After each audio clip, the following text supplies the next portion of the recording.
બિલકુલ કૃણાલ, સ્થાનિક સ્વરાજની ચૂંટણીનું ઘમાસાણ દિવસે ને દિવસે વધી રહ્યું છે। એવામાં નેતાઓ જે છે એ પબ્લિક ડોમેનમાં આવીને જે રીતે નિવેદનબાજી કરી રહ્યા છે એના એક પછી એક દાખલા આપણી સામે છે।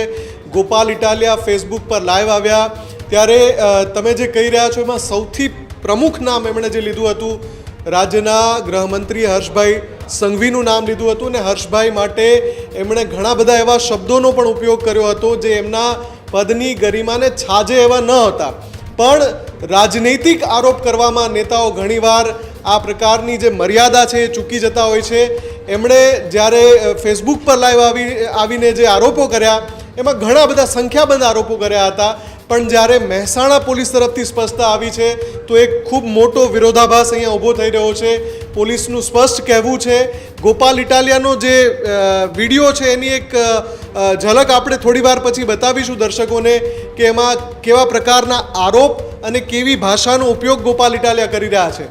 પણ એની પહેલાં આપણે એ વાત કરી લઈએ કે ગોપાલ ઇટાલિયાના જે આરોપ છે એમાં એમણે એવું કહ્યું કે મારું લોકેશન પોલીસને ખબર હતી છતાં પોલીસ છે મારા સુરત સ્થિત નિવાસસ્થાને, હું જ્યારે વિસાવદરમાં હતો છતાં પોલીસ મારા સુરત સ્થિત નિવાસસ્થાને પહોંચી હતી અને એ જે કાર્યવાહી પોલીસ દ્વારા કરવામાં આવી એ બિલકુલ અયોગ્ય હતી।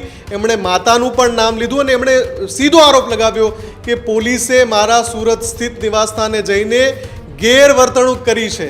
બીજી તરફ જે સ્ટેટમેન્ટ અત્યારે પોલીસ તરફથી સામે આવી રહ્યું છે, મહેસાણા પોલીસે સ્પષ્ટ કહ્યું છે કે કોર્ટનું જ્યારે વોરંટ હોય તો જે નીતિ નિયમ મુજબ જે કાર્યવાહી થતી હોય છે એના અનુસાર હેડ કોન્સ્ટેબલની નિગરાની હેઠળ જે આરોપી છે એના ઘરે જવાનું હોય છે। આરોપી જે ચાર્જશીટમાં જે સરનામું નોંધાયેલું છે એ સરનામા પર જો હાજર ન હોય તો એના ફોટોગ્રાફ્સ લેવાના હોય છે અને જે એપ્લિકેશન છે એના ઉપર એ ફોટોગ્રાફ અપલોડ કરવાના હોય છે અને હેડ કોન્સ્ટેબલે રૂટીન પ્રોસિજર અનુસાર જ આ તમામ કાર્યવાહી કરી છે। આ પ્રકારની સ્પષ્ટતા જે આવી રહી છે મહેસાણા પોલીસની સામે। ત્યારે હવે આપણે ગોપાલ ઇટાલિયાના એ લાઈવવાળા નિવેદન પર જઈએ જ્યાં એમણે ખૂબ જ આકરી ભાષાનો ઉપયોગ કર્યો છે અને મેં જેમ કહું એમ કે નેતાઓ ઘણીવાર મર્યાદા ચૂકી જતા હોય છે જ્યારે એ કોઈ બીજા નેતા પર આક્ષેપ કરતા હોય છે અને ભૂલી જતા હોય છે કે આપણે પણ કાચના ઘરમાં રહીએ છીએ। આ જ પ્રકારની તમામ અપડેટ જોવા માટે ન્યૂઝરૂમ ગુજરાતને લાઇક, શેર અને સબસ્ક્રાઇબ કરવાનું ભૂલતા નહીં।